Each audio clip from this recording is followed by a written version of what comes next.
রাদিয়াল্লাহু তাআলা আনহু রাসূলুল্লাহ সোহবতে কেমন হলেন, আল্লাহ নবী চলে গেলেন, আবু বকর হুজুর খলিফা হলেন, আবু বকর হুজুর চলে গেলেন, ওমর ফারুক হুজুর খলিফা হলেন। ওনার জামানায় হযরত ওমর ফারুক হুজুর নামাজ পড়াচ্ছেন মসজিদ নববী শরীফে, হাজার হাজার মুসল্লিগণেরা ওনার পিছনে নামাজ পড়ছেন।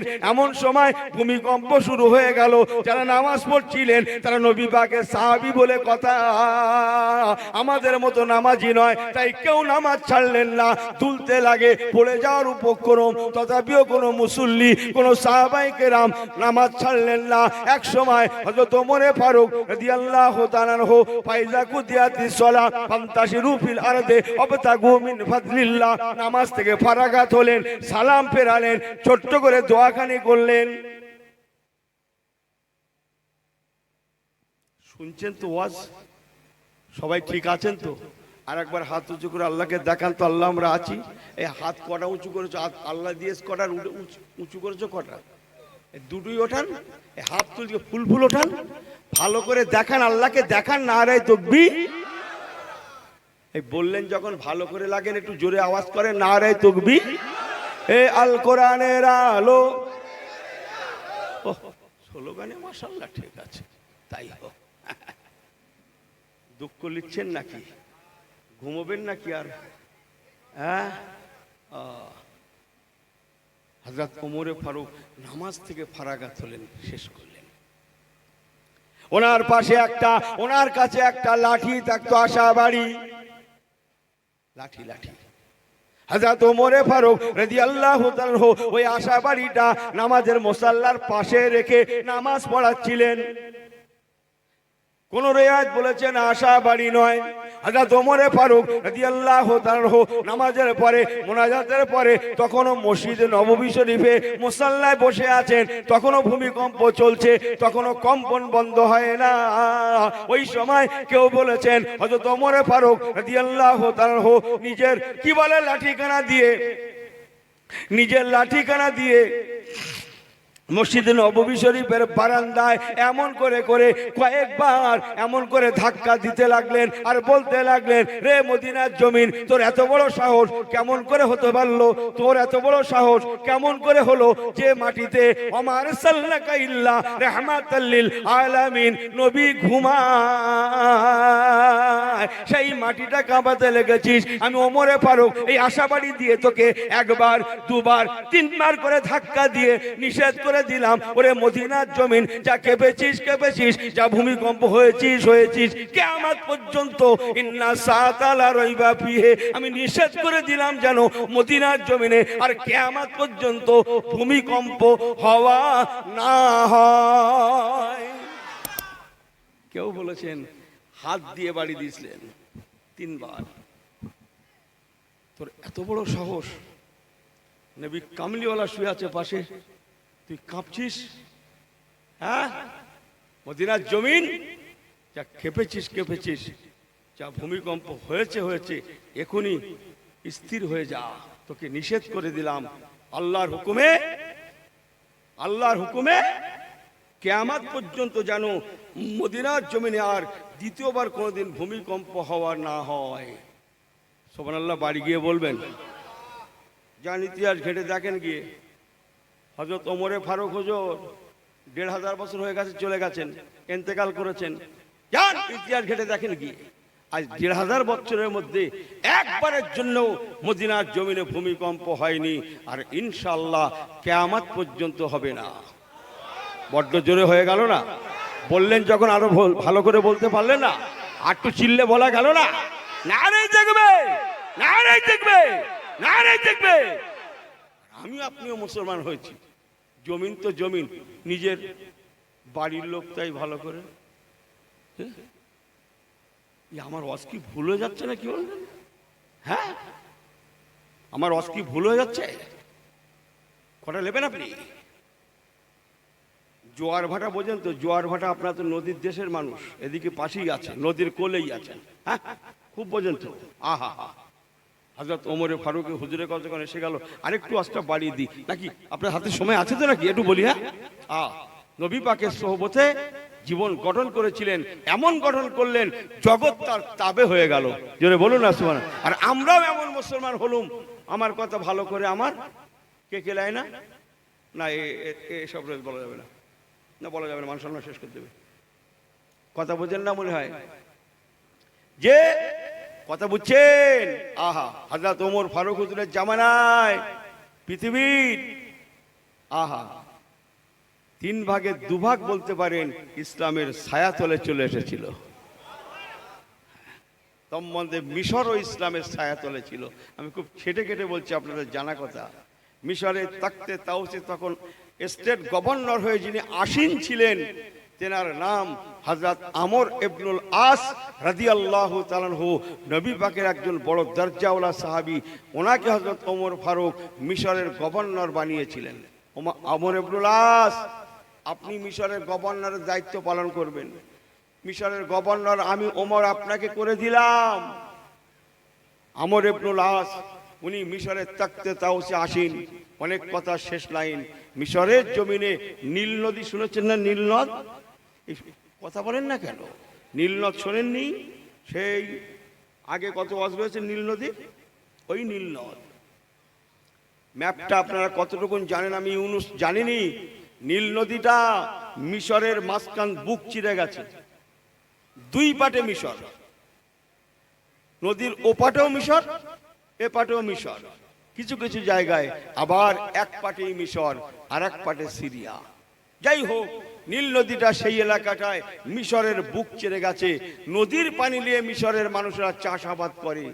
আগেকার যুগ মিশরের জমিনে খুব সুন্দর সুন্দর তরমুজের চাষ হয়, গম চাষ হয়, ফাস্ট ফুডের চাষ হয়। কথা বুঝছেন না?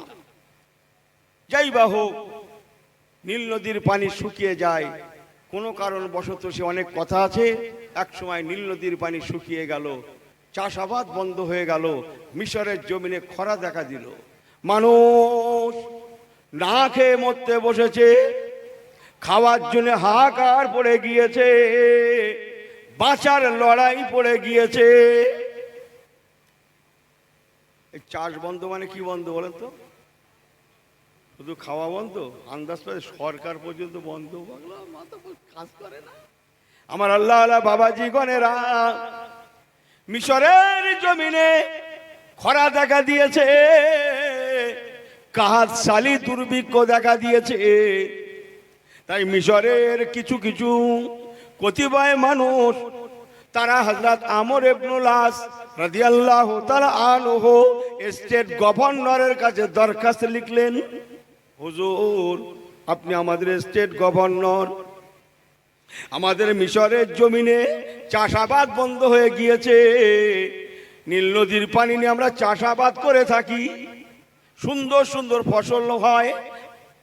হুজুর আপনার কাছে আমাদের দরখাস্ত, নীল নদীর পানি শুকিয়ে গিয়েছে, যদি বিকল্প চাষের জন্য বিকল্প পানির ব্যবস্থা করতে পারতেন, মিশরের জমিনটা বেঁচে যেত, আমরাও জানে বেঁচে যেতাম। আমরা প্রজা হয়ে আপনার কাছে দরখাস্ত করলাম, দাবি জানালাম।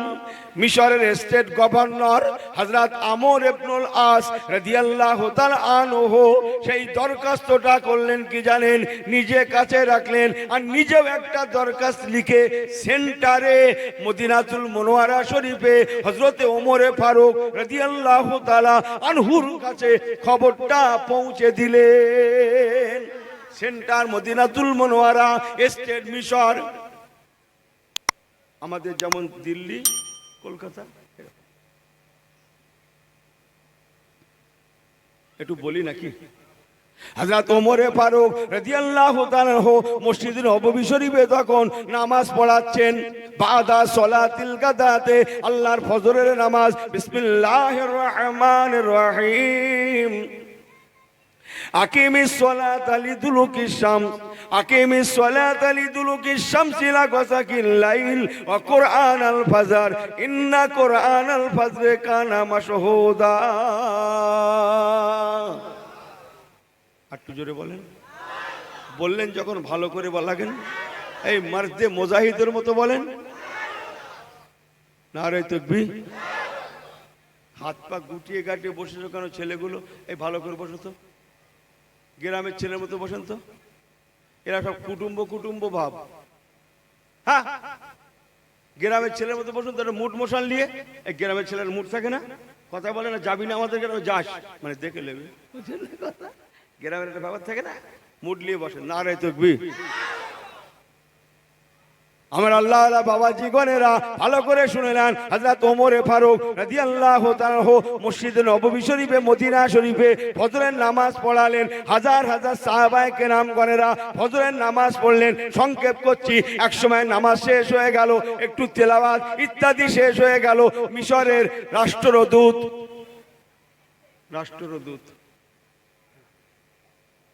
চিঠি নিয়ে সেন্টার মদিনা শরীফে হযরত ওমর ফারুকের কাছে পৌঁছে গেলেন। হযরত ওমর ফারুক রাদিয়াল্লাহু তাআলা মসজিদ নববী শরীফে বসা আছেন। ওনার কাছে গিয়ে মিশরের চিঠিটা ধরিয়ে দিলেন। হুজুর বাচ্চা জাপানা, আয় আমিরুল মুমিনিন, আয় খলিফাতুল মুসলিমিন, আপনার স্টেট গভর্নর, মিশর গভর্নর আপনাকে চিঠি পাঠিয়েছে, এই নেন।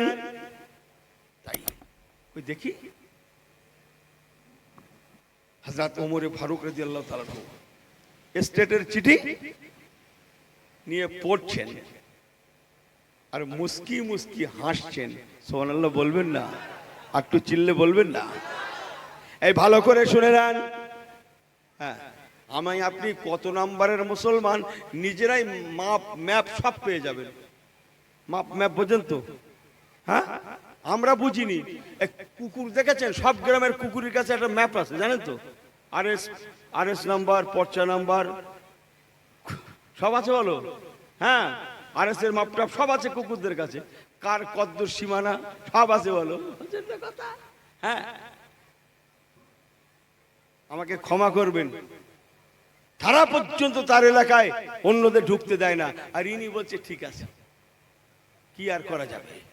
হ্যাঁ, মুসলমান পাড়ায় আরামসে একটা কিছু ফাংশন হয়ে গেল, তো গেল তো গেল। কথা বুঝতে পারছি না মনে হয়। হ্যাঁ, একটা হারাম কাজ হয়ে গেল, তো গেল তো গেল। ছেলেগুলোরা করে বলে, কারা করেছে? কারা? হ্যাঁ না, শয়তানের চক্করে হয়ে গেছে। কার চক্করে? অথচ ও ভাড়া করেছে বলো, সেই অমুকের ছেলে বলো। কথা বোঝেন না? ফাংশনের আয়োজন করেছে বলো সেই অমুকের ছেলে, আর বলছে কার দোষ দিচ্ছে? কার? শয়তানের। আর এক মিথ্যাবাদী। কথা বোঝে না মনে হয়? আমার আল্লাহ বাবাজি গণেরা, ইমানের নূর আছে, আমলের কালার আছে। হযরত ওমর ফারুক রাদিয়াল্লাহু তাআলা আনহু চিঠিখানা পড়ে এবার কি করলেন জানেন? উনি আর একটা কাগজ টেনে নিলেন, ছোট ছোট দুইখানা কাগজ টেনে নিলেন, কলম টেনে নিলেন। সেই জামানায় যেমনটা ছিল, উনি চিঠি লিখতে লাগলেন। এই চিঠির জবাব লিখতে লাগলেন। দুইখানা চিঠি, একখানা চিঠির জবাব দুইখানা চিঠিতে দিতে লাগলেন, ছোট ছোট চিঠি। হযরত ওমর ফারুক একখানা চিঠি লিখলেন মিশরের স্টেট গভর্নরের জন্য, আরেকখানা চিঠি লিখলেন মিশরের নীল নদের জন্য। নীল নদের জন্য লেখা চিঠিতে লেখা দু একটা কলি বলে দিয়ে যায়। হযরত ওমর ফারুক লিখেছিলেন, ওরে নীল নদী, আমি শুনলাম তোমাদের পানি বন্ধ হয়ে গিয়েছে। ওরে নীল নদী, শুনে নাও, তুমি যদি আল্লাহর হুকুমে প্রবাহিত হয়ে থাকো, আমি ওমর ফারুকের চিঠিখানা পাওয়ার সঙ্গে সঙ্গে আমার নবী নূর নবী রাহমাতাল আলামিন, ওমা আরসালনাকা ইল্লা রাহমাতাল আলামিন, নবী কামলিওয়ালার ওসিলায়, জোরে বলে ওসিলায় আমার চিঠি পাওয়ার সঙ্গে সঙ্গে তুমি আল্লাহর হুকুমে পানিকে জারি করে দাও। যদি পানি জারি না করো, আমি ওমর লাঙ্গা তলোয়ার নিয়ে মদিনা থেকে মিশরের পথে রওনা হতে বাধ্য হব। সুবহানাল্লাহ বললেন না? মদিনা থেকে লাঙ্গা তলোয়ার হাতে করে নিয়ে মিশরে যেতে বাধ্য হব। আর একখানা চিঠি মিশরের স্টেট গভর্নর হযরত আমর ইবনে আসের জন্য লিখলেন, ও বাবা আমর ইবনে আস, বাবা আমর ইবনে আস, আমি তোমাকে চিঠি লিখলাম বাবা, তুমি নদীর চিঠিখানা হাতে করে নেবে, একটা দ্রুতগামী ঘোড়া নেবে। একটু দরুদ শরীফ পড়েন তো, আল্লাহুম্মা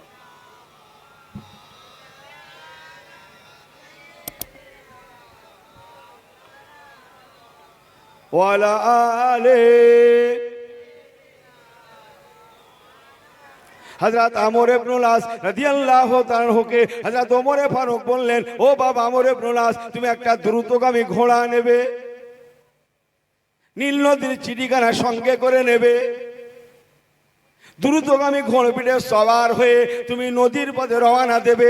সঙ্গে তোমার লোকজন থাকলেও কি হবে, আমি তোমাকে ওসিয়াত করলাম, নসিহাত করলাম, তুমি একাই নীল নদীতে নামবে। কেউ যেন তোমার সঙ্গে নীল নদীতে না নামে। সবাই যেন, যারা তোমার সঙ্গী হয়ে যাবে, তারা যেন নদীর কিনারা গিয়ে দাঁড়িয়ে যায়। কেউ যেন নদীতে না নামে, তুমি একাই নামবে।